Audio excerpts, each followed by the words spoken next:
Almost Live Training Films presents number 14 in a series, Ordering Pizza at Halftime. To properly order a pizza at halftime, the following players are required. One guy on the phone, two guys who hate olives, mushrooms, peppers, and every other topping except for Canadian bacon and pineapple, a dominator to take charge, a Pink Floyd fan. Action begins between the phone man and the objectors. Yeah, I'd like to order a large pizza. Man! What? Two mediums! No, 2 mediums is more expensive. The dominator steps in to take charge. No, a large is cheaper. Get a large. We'd like a large pepperoni with olives. Large. What? Canadian bacon! Yeah, with pineapple! No, not everyone likes Canadian bacon. Pepperoni. The objectors appeal for help. You want pepperoni or bacon? I don't care, man. It's ordered. The pizza is ordered. Part 2, eating the pizza. The pizza has arrived. To ensure proper consumption, an eating monitor watches for the most common pizza crimes. Topping theft, Hey, that's his topping. Put that back. quantity fraud, This is my second piece, I think. That's your third. Yeah, my third. Sorry. hogging, Well, I guess there's just one last piece here. I hate to let it go stale. I mean, I guess I could take it off your hands. I don't really want it. If anybody else wants it, I don't care. Hey! I'm mine. Split it up. Part 3, settling up with the guy who paid the delivery boy. Whoever paid must approach the rest of the group together. Okay, the way I figure it, everybody owes me $3.50. All I got's a 20. Me too. Me too. Me too. You got change? Yes. The banker was smart. He had $101 bills handy. This has been a successful halftime pizza. Good evening and welcome to Almost Live from Tacoma. Yes, we've made a lot of Tacoma jokes over the past few seasons, and tonight we want to bury the hatchet. That's why we've come down to do an Almost Live barbecue here in Tacoma. Like I say, there's going to be no more jokes about Tacoma on Almost Live. We think Tacoma is a great place. Like, no more of those, aroma of Tacoma jokes. Actually, I think we're going to go to Bellevue. I'll see you at Bellevue Square. We're going to Bellevue.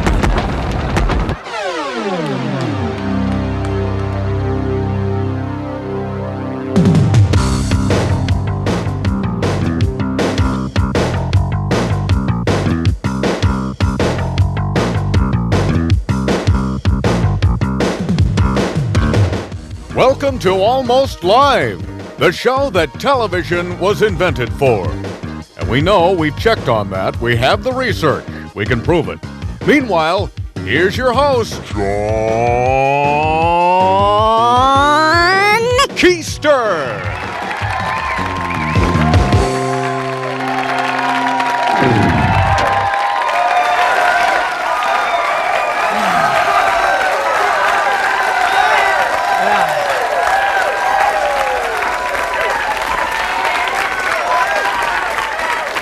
Whoa, thank you.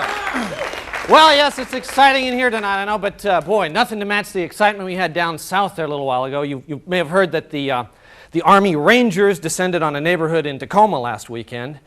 Now, this is the same elite force that invaded the island of Grenada a few years back.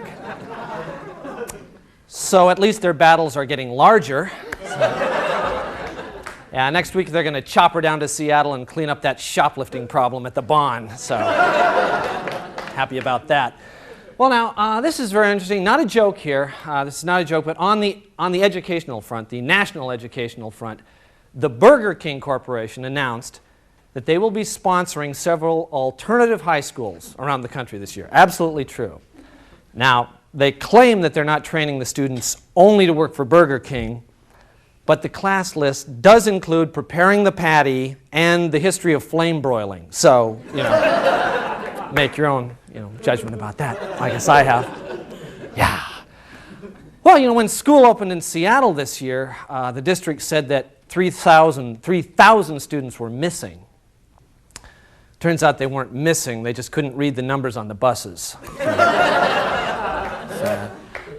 In a poll this week, 1% of the respondents rated the quality of Seattle public schools as excellent. 1%. Interestingly, this was the same 1% that rated the nachos at the Kingdom as scrumptious. So that explains a lot. Well, like we said last week, we're a Seattle show, but we've gone global. We're being seen now via satellite in every corner of the globe, and we've hooked up a sky bridge. Last week we were in the Middle East, but we wanted to go a little bit closer this week. We're going to go to, I think we've got a Skybridge hooked up with the summit on Mount Rainier. I think, do we have that now? Can we see that? Okay, one guy there. That's great. One guy. There he is. Why? It's interesting. That looks suspiciously like our program assistant, Dave Campbell. How about that? Interesting. Hope Dave brought enough trail mix up there. Don't want that on my head, you know? Okay, well. Anyway, here at Almost Live, we're dedicated. The theme, as you know, of the monologue was education. We're dedicated to quality education. We want children to learn the fundamentals of proper etiquette. And so we're proud to present this episode of Mind Your Manners with Mr. Billy Kwan. It's time for Mind Your Manners with Billy Kwan. Today's episode, Fumes of Fury.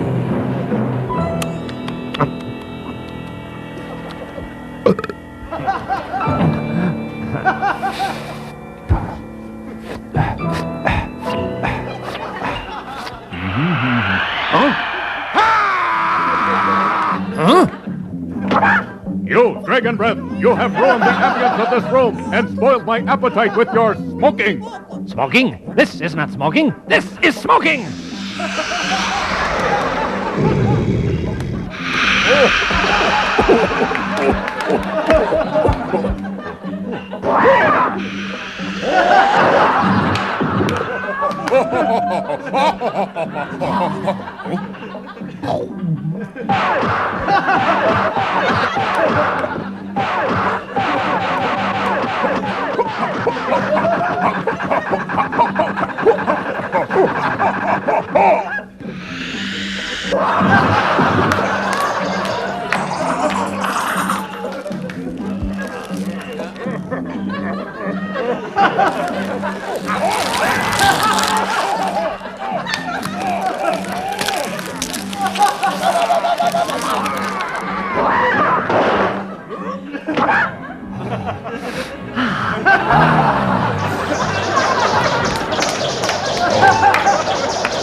Remember, boys and girls, Billy says smoking can be hazardous to your health.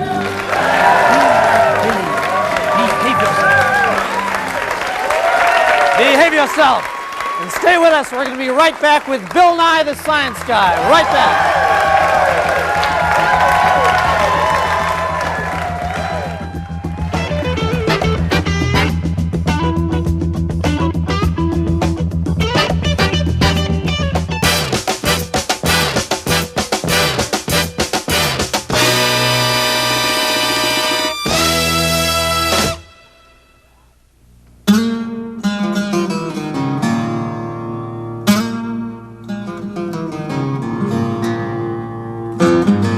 Had those shoes on. So all my life they're telling me it's Halley's Comet. It's just one of those questions that always bother me. Where do the pigeons go? I don't know where they go. I don't see them. I don't know what it is. It just is.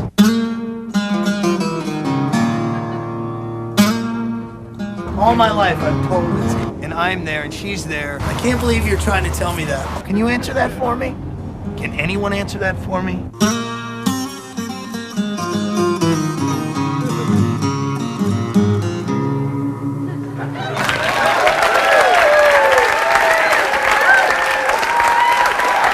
We're back. We are back.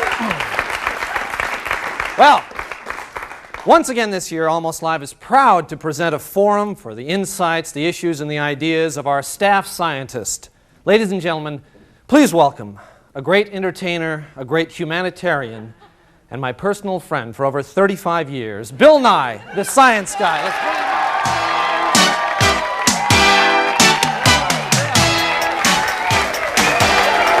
Oh, gosh, Bill. Nice to see you, Bill. Nice to see you. Nice to be seen, John. Wow.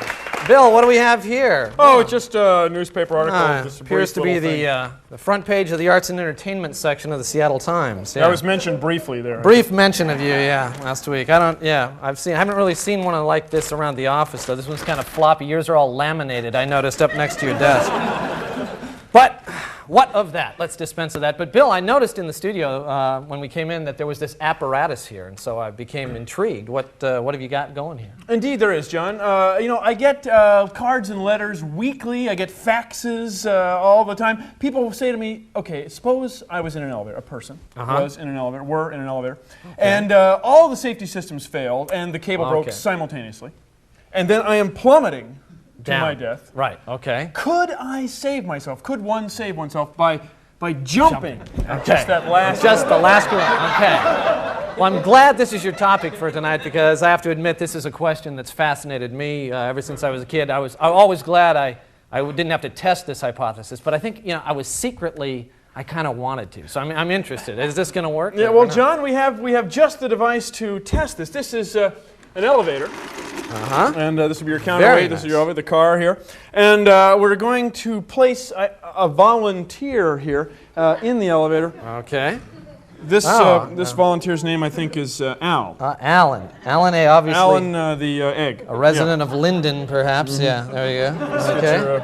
Okay. There are your feet, Al. So he's sitting in there, and he's gonna He's going to see how well this works. Now, you see, we have to make Alan jump. Alan must jump at the last moment. And we have a system here, a device. Oh, okay. This lever will allow Alan to jump, you see, just at the last moment. Very nice. Now, note that Al can jump. Yeah, he's fine. And he can land. He absorbs in it just as though your legs will. And you see, he's not broken at all. He's got him on little padding right here that he can. Okay. Simulated Al legs we got there. So Alan is going to be our stunt guy who's going to go plunge to imminent scientific analysis in this a datum. Okay, great. All right, so, I got to tell you, I'm rooting for Alan. I really want this to work. Well, we've hauled Alan now to the very top of the tower. This could be, in your mind's eye, could be the Columbia Tower. So then he's at that level where there's that private bar that you can't get into unless you're a member. That's right. I'm not. I understand you are. Yeah, John. You understand. Yeah. Okay. You understand a lot of stuff. I do. Okay. All right. Well, let's see. I'm rooting for Alan. Come on, Alan. I have a device here. Yeah. Come on. Oh, the device. Okay. I have a device here that will allow all the safety systems we use in the United States and the cable to fail simultaneously for the purposes of this thought experiment. Come on, Alan. Let's go. Come on, man. 3, 2, 1, go! Oh! Whoa! Oh, well. So it doesn't look too good for, doesn't had look a great fall there. Yeah. I think everyone would like to see the almost live instant replay. Oh, I'm sure. All right, yeah. Let's see that. Do we have that? Take a look there. Yeah. Do we have that, Steve? Let's see it. Oh, there you go. You see. Okay. Oh. The jumping up is fine. It's that last contact that gets you. So apparently we'd look a lot like Alan if that happened. Is that right? Well, yeah, we'd have different colors, certainly. I have to admit, I'm a little disappointed in that. Boy, that sort of blows a lot of fantasies for me. But is there any way that people could possibly survive a fall like this? Well, John, actually, there sort of is. There sort of is a way that a person could pull this off, and I'll show you.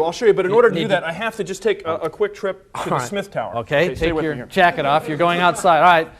We're now waiting for Bill to arrive at the Smith Tower. I suppose he should be there right about now. We go now to Bill Nye at the Smith Tower. Thank you. In order to survive a hypothetical elevator crash like that, you'd have to be able to do something like this. So you'd have all this kinetic energy, which results from your potential energy, which is directly proportional to the height of the building, the height of the fall. So what you want to do is transfer that energy to the elevator car through your jump, you see, but that would be very difficult. You'd have to be able to jump the entire height of the building, just about. Now you see, that's very unlikely. Coming back in, he's returned to the building. All right, Bill. Okay. if I'm able to correctly assess what I just saw there on video, what you're saying is that in order for someone to survive that, they have to jump all the way from the ground floor to the top of the building to survive a crash like this. Yeah, just about, yeah. Now, in general, there's two problems with that, okay? First of all, even the best of us really aren't in that kind of shape. No, Michael Jordan. Spud Webb, neither one of them could really pull it off. And then the other thing that always seems to go wrong with something like that, elevators have a roof, you know, and so you'd be inhibited there right away. Cuts it off right there. Yeah. So essentially then, your story, you're doomed. You're doomed. You're doomed. Yeah. But on the bright side, though, your heirs, the people who survive you, will have a dandy lawsuit to fall back on. Right? So you see, it is a positive story. Sort of a happy ending. Yeah. That's great. So we have a happy ending. Well, thank you very much, Bill. Really great. Bill Nye, the Science Guy. We'll be right back.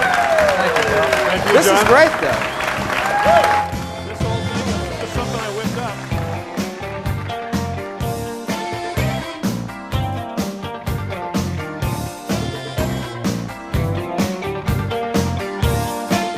Everyone is out on the electron and the price is down. Take it to the bridge, throw it overboard, see if it can swim. Studio amplification for Almost Live provided by American Music.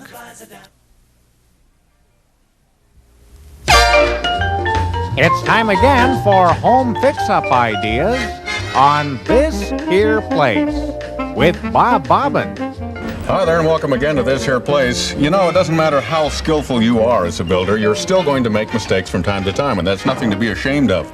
And it's not at all unethical to hide a small mistake, like, say, this little hole in the wall right here, with a piece of artwork like that. It looks good, and no one's to be the wiser. And it can cover up any size mistake that you might make. I think that needs to come up a little on the right side there, Larry. Ralph, a lot of people believe that when you are dealing with a screw or a nail that is stuck in a wall like this one, and then you decide you want to take it out of the wall, that it is impossible to do that without just tearing the hell out of the wall. Well, I know a lot of people think that, but let me show you a little trick I know. Okay. Well, the first thing you do is you put the claw under the screw like that. All right. And the key is to rip it quickly like this. Okay. Well, now you've just torn the hell out of the wall. Well, yeah, I know. There's no way to do it without tearing the hell out of the wall. One of the most annoying and troublesome household maladies is the clogged up kitchen sink. And to get it unclogged can be quite a job sometimes. Boy, we've got one really clogged up here, don't we, Larry? Yes, sir. It looks like somebody threw some dead, rotten fish in there. Yeah, it looks like it could be that. How do we get it unclogged in a hurry? Are you going to use a plunger, or what do you do exactly? No, I want to throw this thing in there. That's an M80, isn't it? You bet. You better get back there. Okay.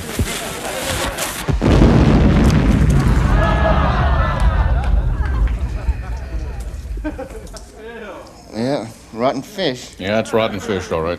I gotta unclog the toilet. You want to go? No, why don't you go ahead without me, Larry? All right. These handy wheel dollies that you see Bob working with here can be awfully handy for moving bulky objects around. Watch out for that wheel dolly there, by the way, Mike. Ralph over here is working on the radial arm saw at the moment. Now, Ralph, when you're working with a radial arm saw or any dangerous tool, what do you have to bear in mind? It's concentration. Concentration. In other words, you can't afford to be distracted by anything. That's right. When you say distractions, what are you talking about? People talking to you, people asking you questions, that kind of thing? Is that what you mean by distraction? Yeah, that's what I'm... Would you call 911, please? Yeah. One of the biggest concerns that you have when you do home repairs is the exposure you sometimes have to toxic fumes, especially if you're spray painting, for example. And that's why it's a good idea to always wear a protective mask like this one. Let's go on into this room now, where Larry, in fact, is doing some spray painting. Larry, we want to ask you a few questions about the work you're doing. My God, Larry, you're not even wearing a mask of any kind. Aren't you concerned that these fumes could cause irreparable brain damage? Irreparable? Irreparable. Electrical? No, irreparable. It means, brain damage that you couldn't fix. That hurt me none yet. I've been doing this for years. Besides the practical advantages of do-it-yourself home repair, there are certain, therapeutic values in doing your own work. Working with your hands. Ralph? Excuse me, Ralph? Ralph? Ralph! What? I was just wondering, Doesn't seem like you enjoy this work very I much. hate this work! Then why do you do it? I'm not going to do it much longer. I'm going to night school. I'm going to be a dentist. Terrific.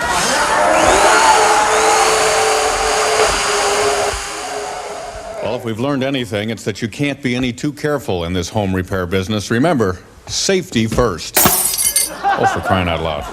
Mike? Mike, you okay? Mike? You hit him right on the lens. Okay, you do-it-yourselfers. I hope that helped. Stay with us. We'll be right back.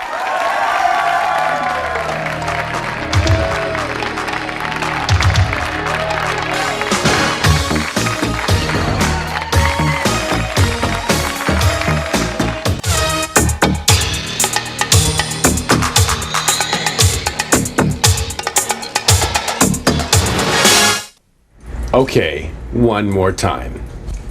This is your brain. This is your brain in a frying pan. Get it?